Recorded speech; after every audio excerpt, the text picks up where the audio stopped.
Exercise 12. Some interesting places to go.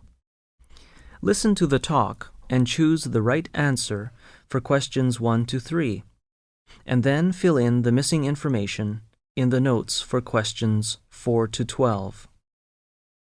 Here are some interesting places to visit.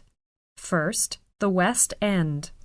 The West End is the name given to the area of central London.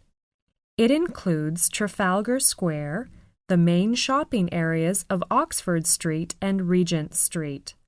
Most of London's big department stores are in these streets, and the entertainment centres are in Soho, Piccadilly Circus, and Leicester Square. Trafalgar Square was built early in the last century to commemorate the Battle of Trafalgar. Admiral Lord Nelson's statue stands on top of a column in the middle of Trafalgar Square. At Christmas time, carol singers gather round a huge Christmas tree which is sent to Britain from Norway every year. Behind Nelson's column is the National Gallery. Piccadilly Circus is the center of nightlife in the West End.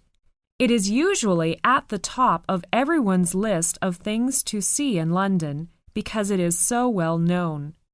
It is actually quite small, and most people are rather disappointed when they see it for the first time because they had imagined it would be much bigger.